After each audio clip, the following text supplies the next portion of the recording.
আসসালামু আলাইকুম। এটিএন বাংলার গ্রামগঞ্জের খবরে সবাইকে স্বাগত জানাচ্ছি সীমা খান। শুরুতেই বিআরবি কেবলস সংবাদ শিরোনাম।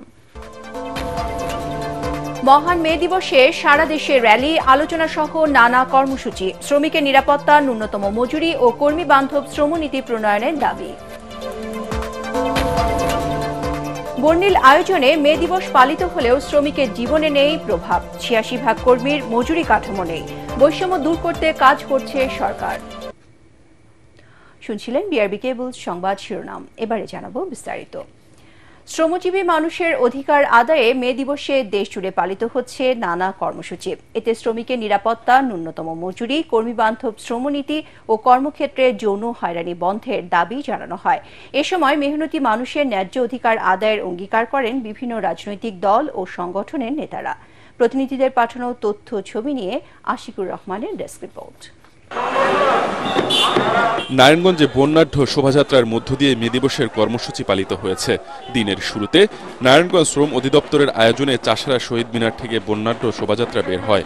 এতে অংশ নেন জেলা প্রশাসক, শ্রম অধিদপ্তরের পরিচালক সহ বিভিন্ন ইউনিয়নের নেতাকর্মীরা। রংপুরের জেলা প্রশাসন ও শ্রম অধিদপ্তরের উদ্যোগে জেলা প্রশাসক কার্যালয় থেকে একটি র্যালি বের হয়ে নগরীর গুরুত্বপূর্ণ সড়ক প্রদক্ষিণ করে। এরপর শিল্পকলা একাডেমি মিলনায়তনে অনুষ্ঠিত আলোচনা সভায় বক্তব্য রাখেন রংপুর বিভাগীয় কমিশনার মোহাম্মদ শহীদুল ইসলাম। খুলনায় জেলা প্রশাসনের উদ্যোগে সকালে রেলওয়ে স্টেশন চত্বর থেকে বর্ণাঢ্য শোভাযাত্রা শুরু হয়ে জেলার শিল্পকলা একাডেমিতে এসে শেষ হয়।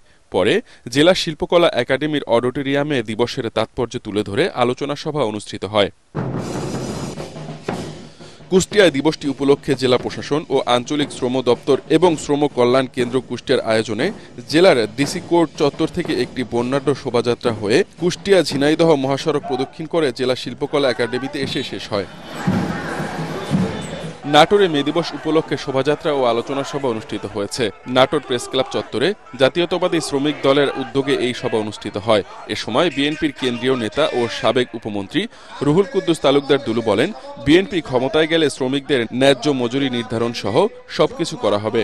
যতক্ষণ পর্যন্ত বাংলাদেশের গণতন্ত্র, বাংলাদেশের মানুষের ভোটের অধিকার, নির্বাচন যতক্ষণ পর্যন্ত ঘোষণা না হবে ততক্ষণ পর্যন্ত আমাদের শ্রমিক ভাইদেরকে রাজপথে থাকতে হবে। সিরাজগঞ্জের উল্লাপাড়ায় শ্রমিক সমাবেশ ও র্যালি অনুষ্ঠিত হয়েছে।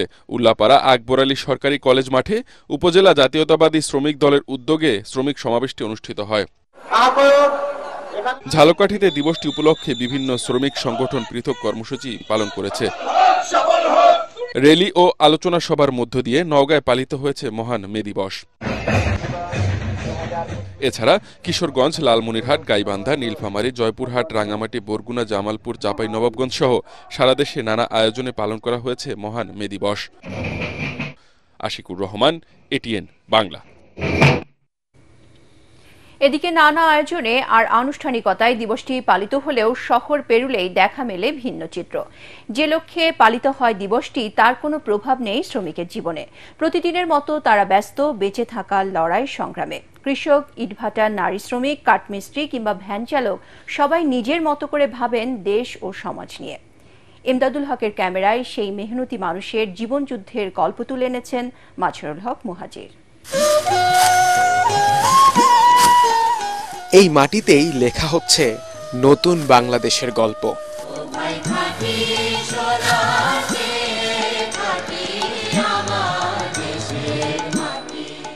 বদলের পথটা সহজ নয়, কিন্তু এই মাটি জানে বীজ বোনা মানেই নতুন ভোরের সম্ভাবনা। এখানে কোনো মিছিল নেই, আছে নিরন্তর এক সংগ্রাম, যে গল্পটা অজানা নয় কারোরই।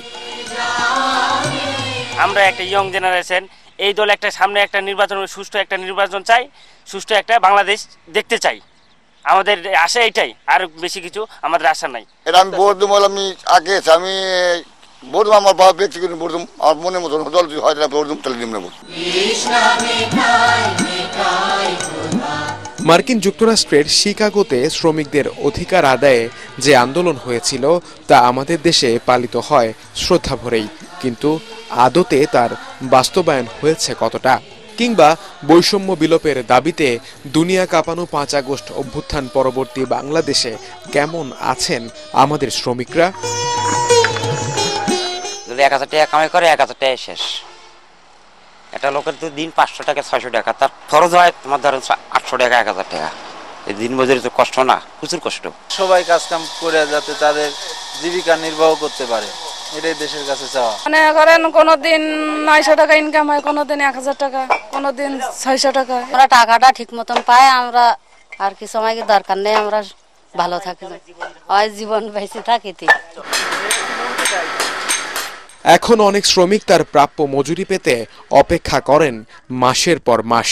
তাই তো নিজেদের অধিকার আদায়ে শ্রমিকদের রাস্তায় নামার দৃশ্য দেখা যায় হরহামেশায়। দিন শেষে তারাও বাঁচতে চায়, পেতে চায় ন্যায্য মজুরি। এদেশের বেশিরভাগ শ্রমিকরাই জানেন না মে দিবসের মানেটা আসলে কি, কিন্তু তাতেই বা কি আসে যায়। তারা শুধু বোঝেন তাদের 2 বেলা 2 মুঠো খাবারের নিশ্চয়তা। তাই তো কত সরকার এলো গেল, কিন্তু এই শ্রমিক ভাই বোনদের দাবিটা পরিষ্কার। তারা শুধু চান তাদের ন্যায্য অধিকার। সাভারের হেমায়েতপুর থেকে মাসহারুল হক মুহাজির, এটিএন বাংলা, ঢাকা। অবিলম্বে অবাধ ও সুষ্ঠু নির্বাচনের সুনির্দিষ্ট তারিখ ঘোষণার দাবি জানিয়েছেন বিএনপির সিনিয়র যুগ্ম মহাসচিব রুহুল কবির রিজভী আহমেদ। মে দিবস উপলক্ষে বরিশালে আয়োজিত শ্রমিক সমাবেশে তিনি এ দাবি জানান। জনগণের ঐক্য ধরে রেখে গণতান্ত্রিক শক্তিকে আরও ঐক্যবদ্ধ এবং একযোগে কাজ করার আহ্বান জানান বিএনপির এই মুখপাত্র। পরে একটি র্যালি নগরীর বিভিন্ন সড়ক প্রদক্ষিণ করে।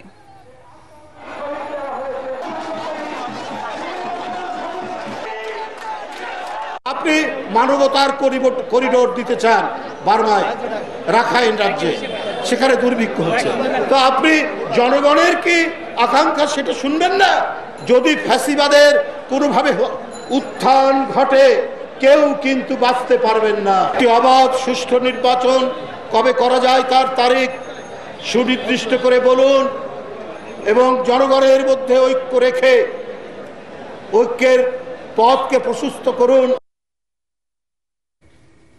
এলডিসি পরবর্তী পোশাক শিল্পের চ্যালেঞ্জ মোকাবেলায় এখন থেকে উদ্যোক্তাদের প্রস্তুতি ও সক্ষমতা বাড়ানোর পরামর্শ দিয়েছেন বিজিএমইএ সাবেক সভাপতি ফারুক হাসান।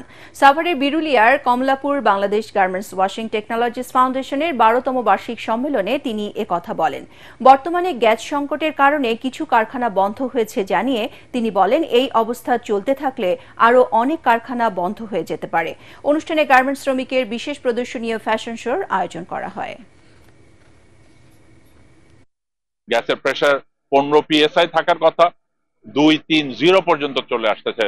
আমরা চেষ্টা করি যে যেমন করে ফ্যাক্টরিকে চালানো, সুতরাং gas pressure is very important এবং gas supply is very important. এবং সেই ক্ষেত্রে আমরা সরকারকে অনুরোধ করেছি, সরকারকে আমরা বলে যাচ্ছি একদিকে গ্যাসের প্রাইসটাকে আরো কমিয়ে আনার জন্য, সেই সাথে আমাদেরকে আনইন্টারাপ্টেড গ্যাস সাপ্লাই করার জন্য নতুন গ্যাস কূপ খনন করে আমাদের সাপ্লাইতে আরো বাড়ানো হয়। বাট এই মুহূর্তে আমাদের আরো বেশি পরিমাণ বাইরে থেকে এলএনজি এলপিজি নিয়ে আসতে হবে। দেশের সকল বেতার শিল্পীর ভাতা বাড়িয়ে দ্বিগুণ করার সিদ্ধান্ত নেওয়া হয়েছে বলে জানিয়েছেন বাংলাদেশ বেতারের মহাপরিচালক ASM জাহিদ। রাজশাহী বেতার ভবনে অংশীজনদের সাথে মতবিনিময় সভায় তিনি একথা জানান।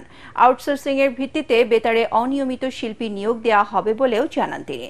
আওয়ামী লীগ সরকারের আমলে বগুড়াতে বাতিল হওয়া বেতার কেন্দ্র স্থাপন প্রকল্পটি বাস্তবায়নে উদ্যোগ নেওয়া হয়েছে জানিয়ে জাহিদ আরও বলেন, স্থানীয় জনগণের দাবির প্রেক্ষিতে সেখানে বেতার কেন্দ্র প্রতিষ্ঠা করা হবে।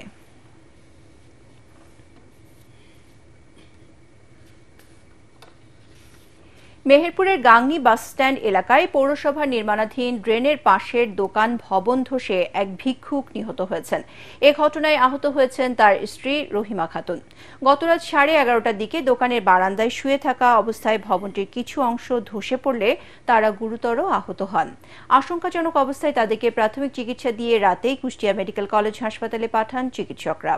পরে আজ সকালে মৃত্যু হয় ভিক্ষুক আমজাদ হোসেনের। এ বিষয়ে গাংনী উপজেলা জনস্বাস্থ্য প্রকৌশলী মাহফুজুর রহমান জানিয়েছেন, ড্রেনের খোঁড়াখুড়ির জন্য ভবন মালিকদের ঝুঁকির কথা বারবার বলা হলেও তারা কার্যকর কোনো ব্যবস্থা নেয়নি, ফলে এই দুর্ঘটনা ঘটে। বিষয়টি তদন্ত করছে পুলিশ।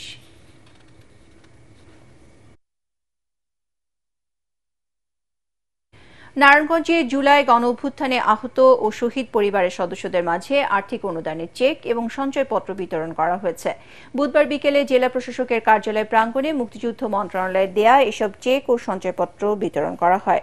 অনুষ্ঠানে 4 জন শহীদ পরিবারের সদস্যের প্রত্যেককে 10 লাখ টাকা মূল্যমানের সঞ্চয়পত্রের পাশাপাশি জুলাই গণঅভ্যুত্থানে আহত সি ক্যাটাগরির 212 জন যোদ্ধাকে এককালীন 1 লাখ টাকা করে মোট 2,52 লাখ টাকার চেক প্রদান করা হয়।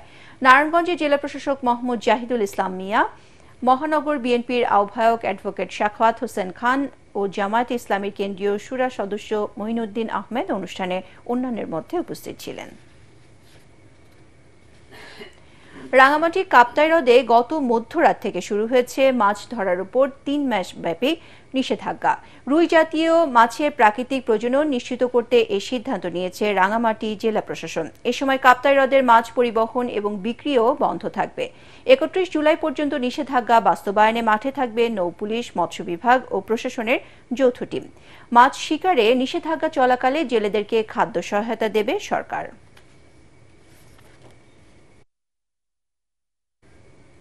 বিড়ি শিল্পের উপর থেকে সকল ট্যাক্স প্রত্যাহার, ন্যূনতম মজুরি বাড়ানো ও স্বাস্থ্য সুরক্ষা আইন করার দাবি জানিয়েছে বাংলাদেশ বিড়ি শ্রমিক ফেডারেশন।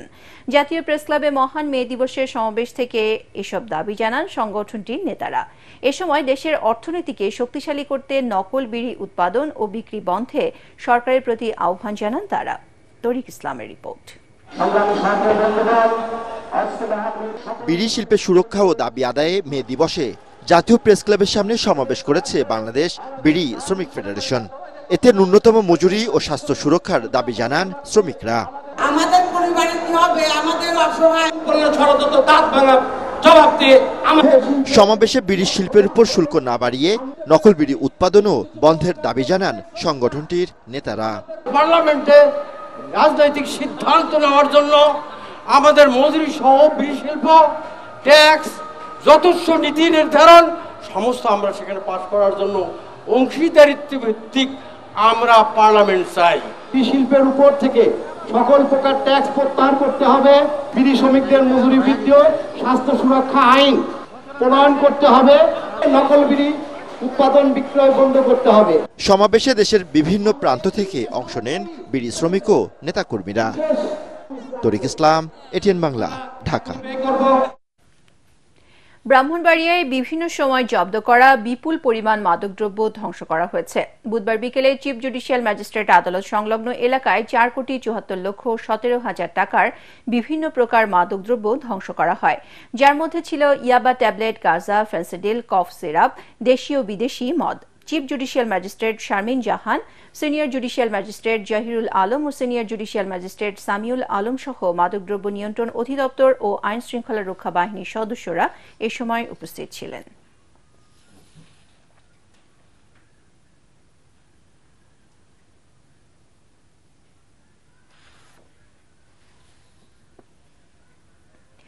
সিরাজগঞ্জ খাজা ইউনুস বিশ্ববিদ্যালয়ের উদ্যোগে প্রতি বছরের মতো এবারও অনুষ্ঠিত হল সায়েন্স অ্যান্ড ফিকশন ফেয়ার। বিশ্ববিদ্যালয়ের ইলেকট্রিক্যাল অ্যান্ড ইলেকট্রনিক ইঞ্জিনিয়ারিং ডিপার্টমেন্টের আয়োজনে এই মেলার আয়োজন করা হয়। জেলার এনায়েতপুরে বিশ্ববিদ্যালয় ক্যাম্পাসে অনুষ্ঠিত মেলায় দেশের 16টি পাবলিক ও প্রাইভেট বিশ্ববিদ্যালয়ের শিক্ষার্থীরা অংশ নেয়। বিজয়ীদের হাতে সনদ ও পুরস্কারের চেক তুলে দেন খাজা ইউনুস বিশ্ববিদ্যালয়ের ট্রাস্টি বোর্ডের চেয়ারম্যান মোহাম্মদ ইউসুফ। মেলার চেয়ারপারসন খাজা ইউনুস বিশ্ববিদ্যালয়ের প্রফেসর ডক্টর হোসেন রেজা ও convener professor doctor Mohammad Shahed Akand এ সময় অন্যান্যের মধ্যে উপস্থিত ছিলেন।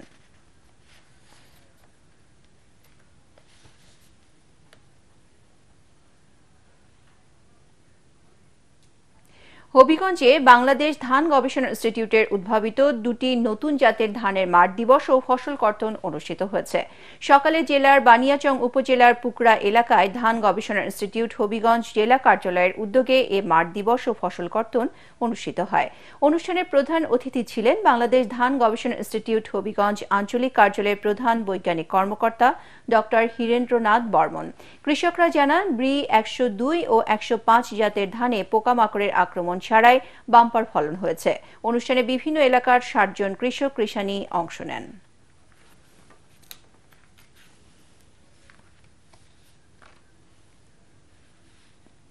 পরবর্তী সংবাদ দেখার আমন্ত্রণ জানিয়ে এখনকার মতো শেষ করছি। ATN বাংলা সংবাদ ইউটিউবে দেখতে ব্রাউজ করুন youtube.com/ATN বাংলা নিউজ। ধন্যবাদ সবাইকে।